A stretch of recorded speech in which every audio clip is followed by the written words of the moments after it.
Messi now. Everyone on the edge of their seats. Messi going for goal! Join the fun, the excitement, the build-up to the World Cup, Russia 2018. Join Sam and Bayo right here on this station as they review notable World Cup moments, participating teams, individual players, coaches, match officials, and many more. You don't want to miss Russia Roundup with your hosts Sam and Bayo right here on this station.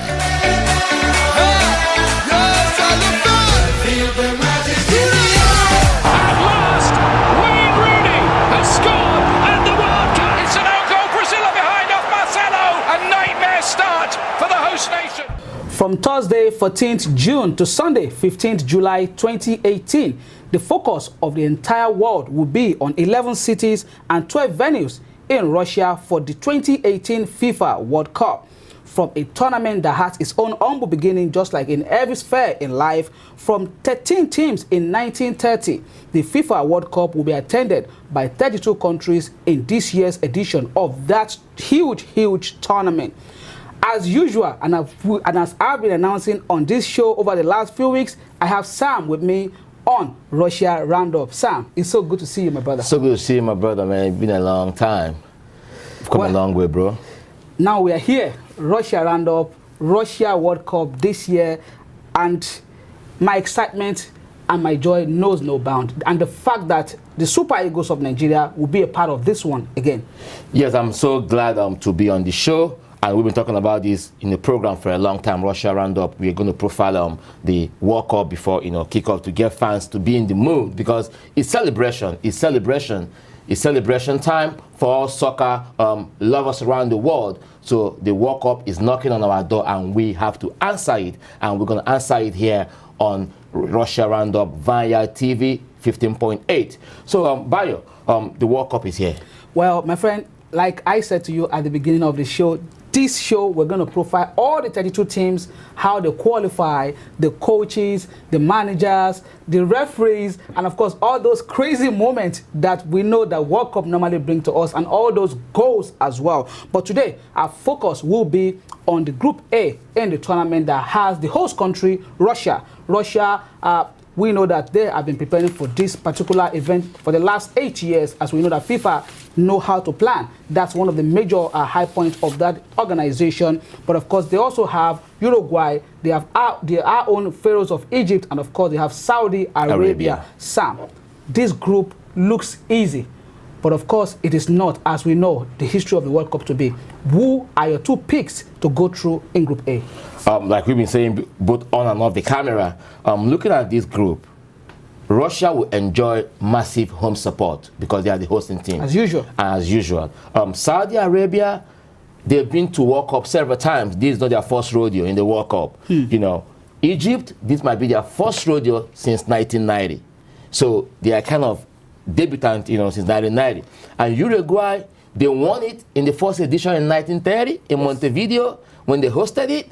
And now they've been to several World Cups. After that, we saw Luis Suarez, what he did in the last World Cup when he handled the ball to make sure his team qualified. I love his commitment. I love his competitive spirit. What a great player. So, having said that, I pick Uruguay and Egypt to make it out from this team. Sam, I will have to probably disagree with you on that particular, but of course, that's the beauty of the FIFA World Cup. I think that Uruguay will definitely go through, but nothing is definite in the World Cup. But I also feel very strongly, just like you said in your opening prologue, that Russia, they would definitely enjoy a lot of home support. Yeah. And you remember Korea, Japan 2002. Remember, the South Korean teams were not really given a lot of chance, but Sam, remember, they went all the way to the semi-final. So my pick for this particular group will be Russia and, of course, Uruguay.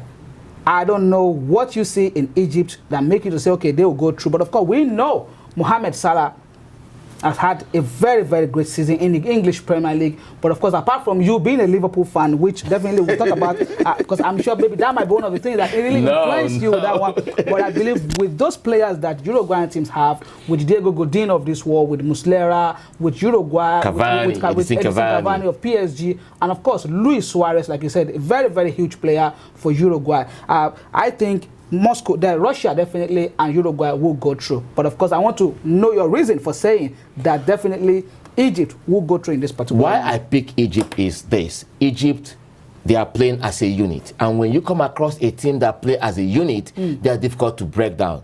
No, not taking the fact that they have a star man there in Mo Salah, but when each department of the team contribute their own quota above 50% to the team's success, a team like that is difficult to break down. That's what I see in Egypt. And also their coach, Hector Cooper, he come into Egypt with a wealth of experience, having coached different club side in Europe and national teams. He was one-time Argentina coach. Yeah. He was coach of Inter Milan and other, as a top coach. As a top coach. So he brought that wealth of experience to the Pharaohs of Egypt, and we've seen how that have rubbed off on that team.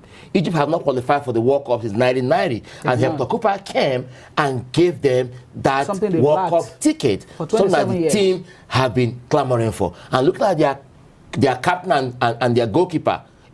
So he also brings that wealth of experience in between the stick for the Pharaohs.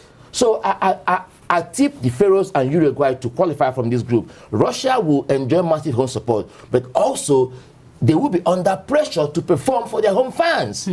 You see? Yeah, definitely. I think you're right on that one, that particular one. But I think with the kind of leadership the Russians also have, we know Vladimir Putin, the leader of that country, an absolute disciplinarian. Of course, you can see in his look and of course in his approach to whatever he does. And I'm sure he will have charged this team to go all out. But as we said, we are only here to probably permutate and also suggest that, okay, this and this might be the team that will go until the real action kicks off on June the 4th. As both of us have been talking about, we've actually not mentioned the Saudi Arabians.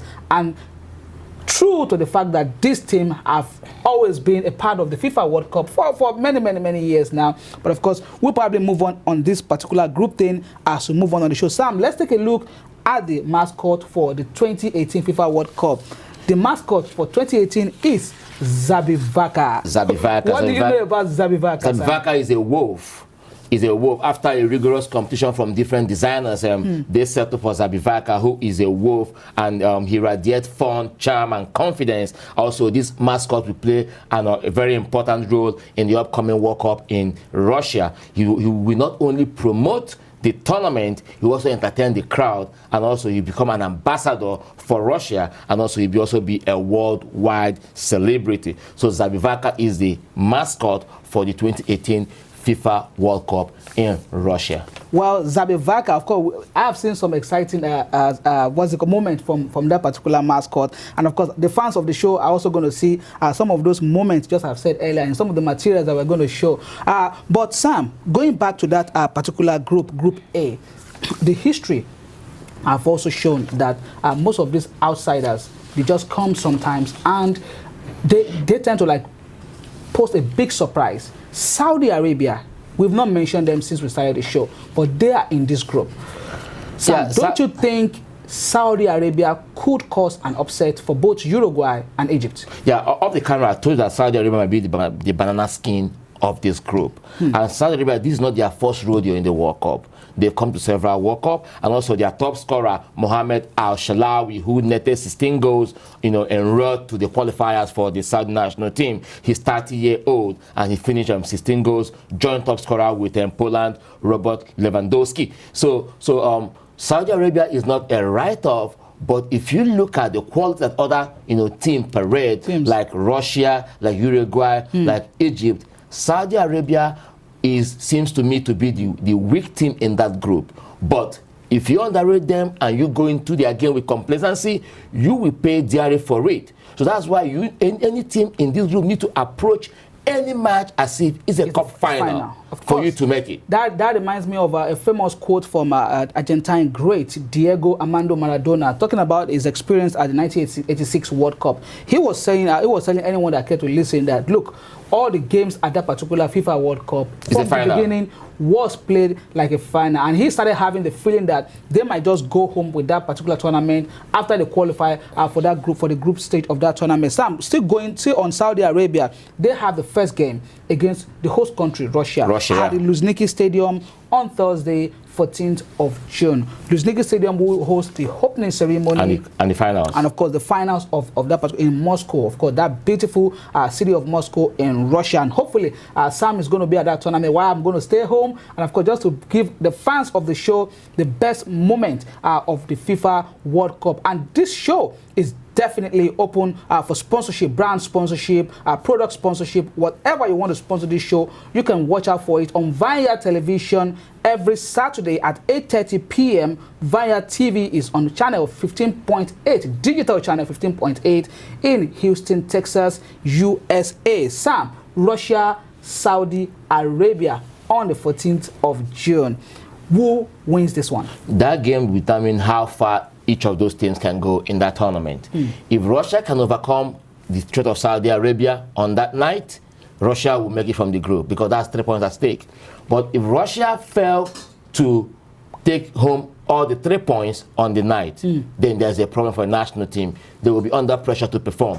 But Saudi have nothing to lose. You know, they are not the first top 10 to win the World Cup. They'll also go all out. They also go all out. So it's a matter of who takes his chances when he comes. And looking at the fact that, you know, Russia at home enjoying, you know, massive home support, they will be under pressure to perform and to get the 3 points. Well, on Friday also, the Egyptians against the Uruguayans, I think that will probably be the game of that particular group, being that those two teams also know, just like you said now, with the first group game, Russia, Saudi Arabia, that a 3 point in your first match is like you winning a gold medal at an Olympics. What do you think will have this one? Egypt, Uruguay. If you look at the stars that the Uruguayans parade, Luis Suarez, their top scorer, Edison Cavani, Diego Godin, he's scoring freely. Fernando Muslera, who keep for Galatasaray. Uruguay have a chance to edge it over Egypt because they parade, you know, better players who are more experienced in the international scene than the Egyptian. Most of the players play for Zamalek, Al Hilal, and stuff in Africa. So it will be, you know, experience over, you know. Sam, let me come in there. Don't you think, with what you said at the beginning, that now this is where it matters? It really matters. I remember you said very clearly that the Egyptians play more as a unit. And don't you think sometimes being a unit in a particular tournament is always a bigger edge over experience? Because if you play as a squad, as we know, this game we're going into it and we have nothing to lose, we just have to go have fun. I think that this game might just end in the two teams sharing the spoils. I think that would be the... And by the way, this particular match will be played at the, forgive me now, at the Ekaterinburg Arena in one of the cities that will host Russia. The World Cup. Absolute beauty, those stadia in Russia. Sam, okay, now let's look at another angle from this particular tournament, the soccer game, the soccer ball of the Russia 2018. It's really like a very beauty to behold. I saw it first during the World Cup draw on December 1. And of course, we know that soccer ball in a particular tournament have a lot to do with this particular. We remember in 2010 FIFA World Cup in South Africa, Jabulani, Vincent Nyama said that ball that he could do, because I was privileged to be at that FIFA World Cup. That was actually the last World Cup I attended, and we were talking about Vincent Nyama, that bros, what happened in that particular game? The way that he said, he doesn't know the kind of chip they put in that ball. But what do we think about this particular ball? Is the Teka?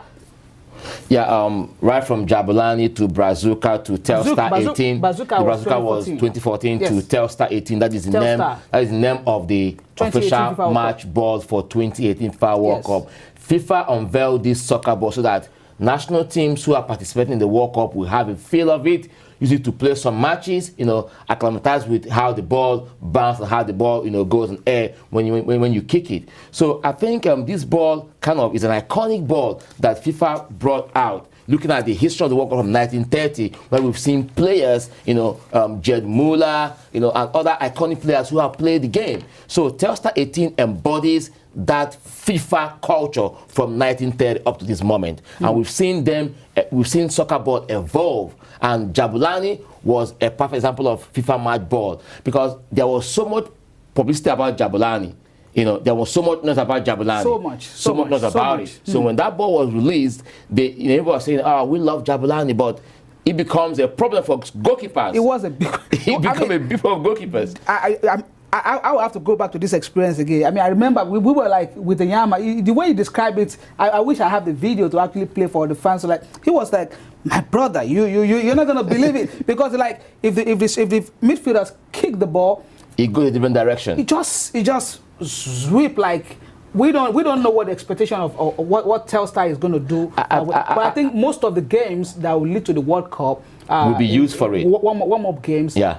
The players are going to start getting used to they will feel the ball. Yeah, they will feel the ball. And I think they should go on from there. And FIFA, have kind of fixed all the loopholes they think they can, encounter in this Telstar 18. So it's going to be a good tournament, with a very good match ball, and teams are going to have fun generally, because and we the viewers are going to have fun as well. World Cup is carnival. It's one of the biggest sports showpiece after the Olympics. So we're going to have fun during the World Cup. And that will bring about my next question, Sam. 5 million, and that is actually an estimation of visitors, not viewers, to Russia. Imagine 5 million people in a country. How many millions of dollars that will generate for that particular country hosting that tournament? What do you think is the marketability, the marketing opportunity for Russia in this particular World Cup? And an estimate of 2 billion people will be watching from home. The FIFA World Cup from home. But of course, we will discuss much more about this one after we show the fans the 32 captains, the leaders of the 32 teams that will be at the FIFA World Cup, all of them using different language to welcome each of the teams to the FIFA World Cup. Let's show the fans that particular clip, and Russia Roundup continue with Bayo and Sam. Stay tuned. This is Russia Roundup with Sam and Bayo. Welcome back to the show. I'm still here with Sam Houston. Sam Mbono. Yeah, we're still here. It's Russia Roundup here on Vineyard TV. And we're 15.8, and we're having fun because the World Cup is about having fun. Yes, we want to make fans to be in that World Cup mood, to get them all, vibrating for that World Cup. I mean, World Cup is a time that fans all over the world converge in a particular country, to participate in the biggest soccer showpiece in the whole world. 5 million fans are expected to be in Russia, and over 2 billion viewers will be watching from home. And this kind of 5 million fans coming to Russia will boost the economy. A lot of money. Tourism, a lot of hotel, money. Man, it's going to boost Russian economy. Imagine Nigeria hosts the World Cup and we have 5 million visitors in Nigeria. Come on, man. In 1 month, Sam. In 1 month, in 30 days. In just 1 month. Because imagine a lot of them will want to go back what will happen to our GDP. I'm just thinking about it. Sam, now let's look at one of the biggest points of the FIFA World Cup that always happen. Remember in USA 1994, we were still young that time, of course, but we remember that a lot of the teams that came here and support us never went back home. And of course, remember also in France 1998, France had a huge immigration problem after that World Cup. And even until this day, France have not been able to recover from that. But how do you think Russia will handle this, knowingly that Russia is a huge country, of course, but what do you think is going to be the effect? Of course, we know the positive effect for them in terms of GDP, in terms of the money they're going to make, income, but of course, like how about the other part of this particular of immigration for them? Yeah, these are the things that you need to know as a fan. Especially, Sam, for the teams coming from Africa. Yeah, these are the things you need to know as a fan if you plan on going to Russia for the World Cup in June.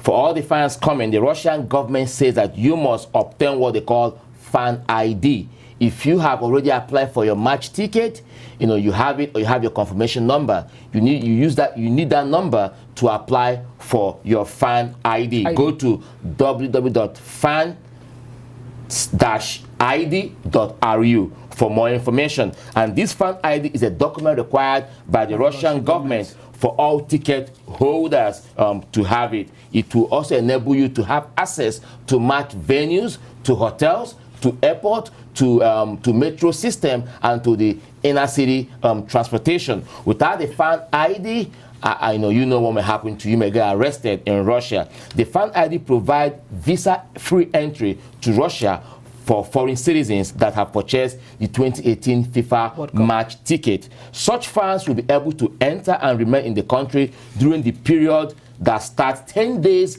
before the first match and end 10 days after the last match of the FIFA World Cup in Russia.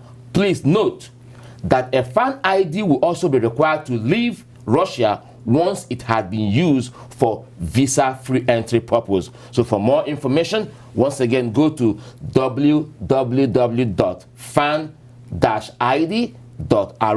This fan ID will also help you to access free transport services, including the inner city train, public transport in the whole cities upon when you present your fan ID and your match ticket. So Russian government want every fan coming to Russia to get a fan ID. And I think this is a way they want to use to control visa. The question I just asked. Visitors. Exactly. So if you're planning to go to Russia and run away, my brother, if Putin catch you, and Sam, just to let our viewers know that with the website Sam mentioned is going to be on the screen as we talk about it right now, so that you can have the opportunity just to be able to have the exact web address and of course be able to visit that particular website. And of course note that you have up to 25th of July after the to leave the city, to leave the country of Russia. Because we know very, very well that it's one of the major challenge of every host country. Even Brazil, when they hosted in 2014, they had to battle some of it. Nobody want to be in Brazil. Brazil don't have nothing. Very rich country. I personally would not want to stay over in Brazil. But Sam, a lot of people didn't go back home after that FIFA World Cup, you know? A lot of people didn't go back home. In fact, Brazil said that an estimated 1 million people stayed behind after the FIFA World Cup. Also, in addition to the news Sam gave earlier, I read on FIFA website just a few days ago that the fans can now purchase, because FIFA also have some slots of that ticket to be sold. They do not have all the exclusivity. Yeah, I saw the amount for Nigeria Croatia match, Nigeria Argentina match. The cheapest you can get is $160. You know, so if you convert to Naira, you know how much is it? Look at the exchange rate. So if you want to buy the Nigerian Croatia match, Nigerian Argentina match, at least you're going to cover like $320. So you know, I mean, let's say $40 plus tax. You know how much that's going to be in Naira. So one more thing fans need to know about the fan ID, that FIFA does not assume any liability or responsibility in respect of the application, issuance, and the use of the fan ID. So it's solely issued by the Russian government. Once you've applied for your match ticket, get your confirmation number, then proceed to the website you see on the screen and apply for your fan ID. These also help you to access all the match venues and other amenities in Russia.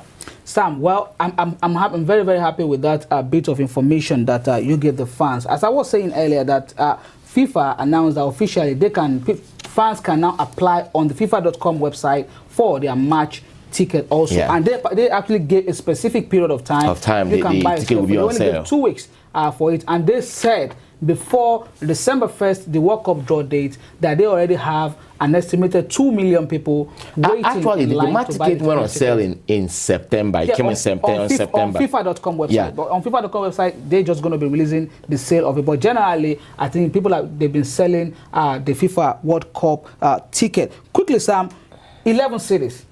12 venues will be hosting World Cup. One of the venue, Moscow, which is the capital of Russia, has 2 stadiums: Spartak Stadium and Luzhniki, and of course Luzhniki Stadium. A beauty to behold, Sam. Yeah, the 11 cities are Sochi, St. Petersburg, Moscow, Rostov.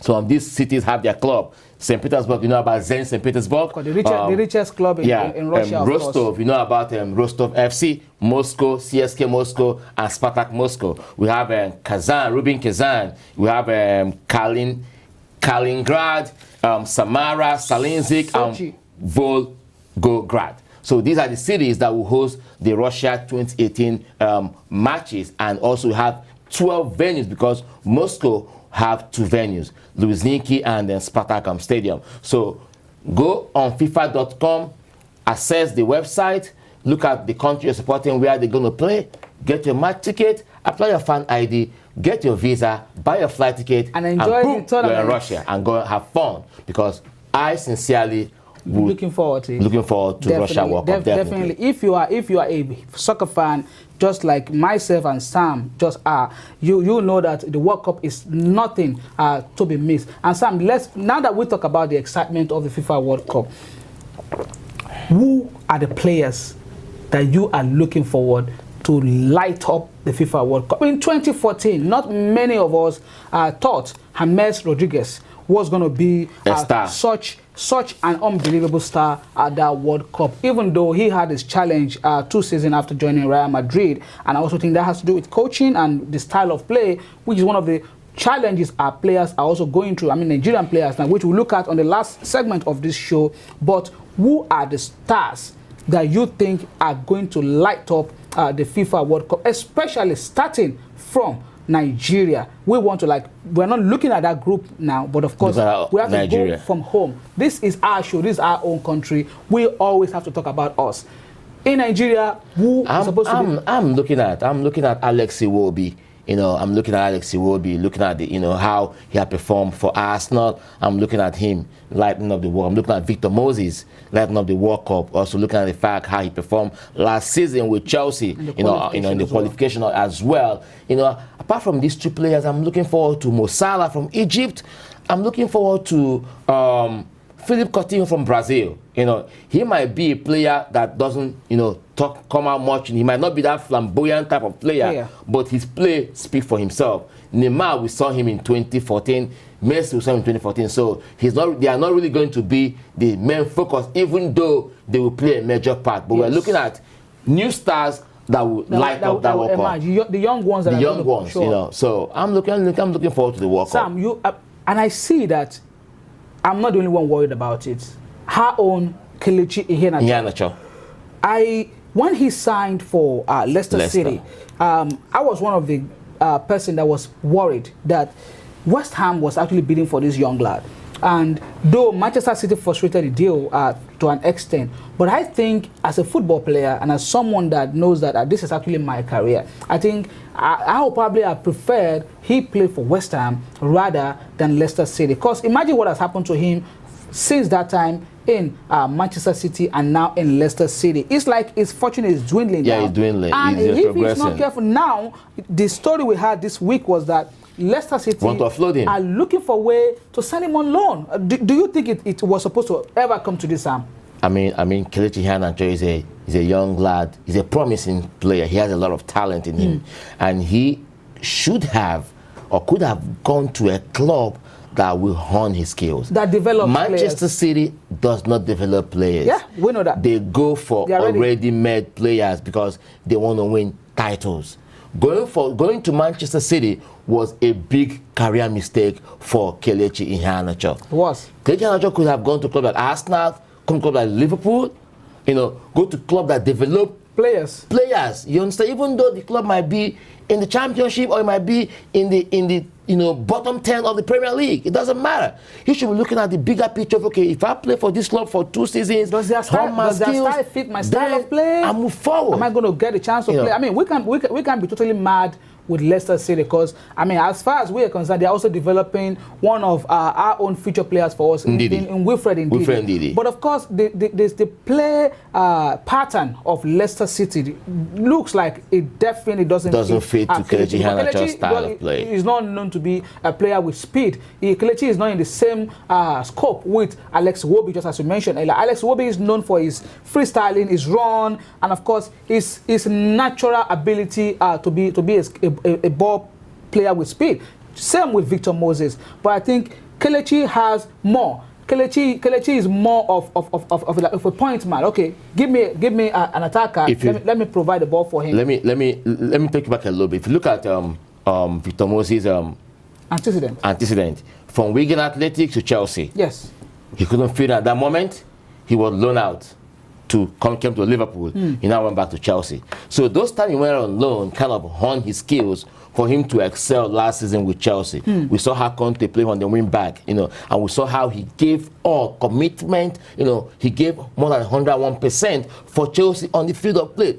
That's what coach is looking forward to. If coach see that you kind of a lazy player who don't like tracking back, when you lose a ball, they're not going to play you. Well, Sam, I'm very sure we're going to focus much more on this one. Now we'll come to Nigerian group, we'll definitely talk about this. Now let's give our fans another opportunity to see some exciting pictures coming in from Russia, and of course we're going to show them how some of these teams qualify for the FIFA World Cup. So we're going to be showing you the FIFA World Cup qualifying round series on this show, and of course, like I said at the beginning of the show, on Russia Roundup, every week you're going to see some of the best pictures that you've never seen, some of the information that you need. So bring your product and services on this show, and of course you will definitely be glad you did. We'll be back after this short break showing you the Russia qualifying rounds for some teams that will be participating in that tournament. It's still Bayo and Sam on Russia Roundup.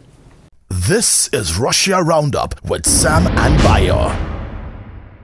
Welcome back. It is still Russia Roundup with yours truly, Bayo and Sam. Sam, quickly, before we say goodbye on the show, you saw that particular clip that we showed earlier about the qualifiers. United States of America, for the first time since 1986. And of course, talk about all the politics going on between our own leader here in the US and the leader Putin. of Russia. Even though they say they are best of friends, but of course, we know that the countrymen of both countries, and we know that USA and Russia are not friends, right? No, they're not. But they're not. What do you think is the implication of this for American soccer? I mean, it's just a mere coincidence that America and Russia are passing through this phase in their political history, and the national team failed to qualify for the World Cup. Donald Trump will say, yeah, it's good, America didn't qualify, didn't go to Russia. But the fact is that, soccer cut across nation, it cut across ethnic, cut across color, it cut across race. It's one sport that unites the whole world, the entire race together. All right, I'm just talking about that.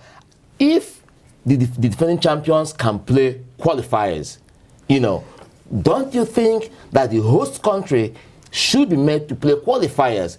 One, playing qualifiers will help you to select a team. Exactly. It will help you to test your the legs you have.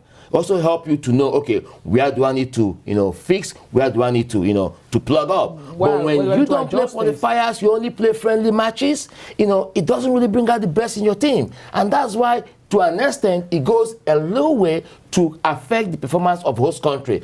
Except France 98, when France had the best players across the world at that moment. Zinedine Zidane, all of them, Christian Dugari, Yuri Jokeyev, Lilian Thuram, Claude Makalele, Patrick Vieira, and all of them, Laurent Blanc, all of them. So that's different. So I think that FIFA should look into this of making the World Cup host countries to play qualifiers. It will help bring out the best in that team. Don't you think so? Well, Sam, I think you're probably pointing out something very, very vital, but maybe we'll probably need to dig more about this particular issue and get to find out, okay, we know that you are probably giving the team a preference for the fact that they'll do a lot of hard work preparing their bid for that FIFA World Cup, because Sam, we all know that preparing a bid to host a FIFA World Cup, it's no child's play. It's a lot of work. I was very privileged to be in Doha in 2013 for a soccer convention, and I saw in 2013 what the Qataris are already preparing to do at the 2022 FIFA World Cup, Sam. Imagine 2013 to 2022, that's a gap of about 9 years. So it's going to be taking each host country about 9 years to prepare for the World Cup. So maybe FIFA is trying not to make the team to have too many challenge in terms of making them to focus on trying to qualify, even though we know that it is not the FA or the government that will play the qualifiers for them. They have people that can do this for them. So this might be one way to look at it and feel, okay, maybe that is why FIFA make it look that easy. But really, in the right sense of it, like you said, if the defending champion of a particular tournament, as huge as the FIFA World Cup, I do not see any reason why the host country should not participate. But maybe what they can now do for them is, okay, they say, we're still going to group you in any group, but of course, what will happen to the group that comes third in that group? I would have suggested that they say, okay, let them play, put the host country in instead of 4 teams group, put them in the 5-team group. Yeah. Okay, so whatever even if they don't achieve, qualify, they will still give them that. Whatever they achieve, let's make them play. I think this could have been a very good way to really look at that particular team. But we'll see what Russia. And also remember that Russian national team have had 3 high-profile managers in Gus Hiddink, who coached them from 2006 to 2010, Dick Advocaat, who was there to 2012, and also Fabio Capello, who took them to the 2014 World Cup in Brazil. So who I thought did decently well. Yeah, he did decently well, and their current coach is Stanislav Chichosev from former Liga Warsaw. Cheryshev. I don't know, man, but his name is Stanislav. You know, he's a Russian this time around. He's a Russian, former Liga Warsaw coach in the Polish league, and he was a goalkeeper, in 1994 World Cup and in 2002 World Cup. So he knows the national team, knows the chemistry. Well. He know how he can go about his business as a national team coach. So let's see what Russia has to offer. Well, remember, Russia did not qualify to France '98. They didn't qualify in 2006 in Germany. They didn't qualify in 2010 in South Africa. Wow. So they missed 3 World Cup, in a row. It's going to be very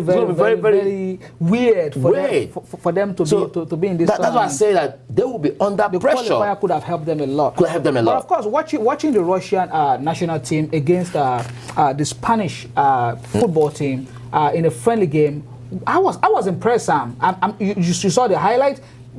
The Spanish team couldn't beat them, really. The game ended 2-2. But of course, we know that at the World Cup level, it's a different ball game entirely. Yes, I know it's going to be a different ball game entirely.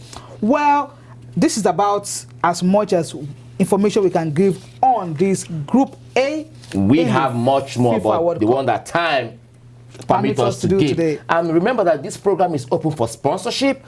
You can be the title sponsor. You can place your product, sport in the program. Just contact us, so we can tell you how you can be part and parcel. The numbers is on the screen right now. Show. Look at the numbers. You can reach Vineyard or reach the producers of the show. So we can see how we can partner with you in terms of placing your product in this program. It's Russia RoundUp, coming to you live from Vineyard Television every Saturday, 8:30 p.m. to 9:30 p.m. The show comes your way, and also a repeat broadcast on Wednesday.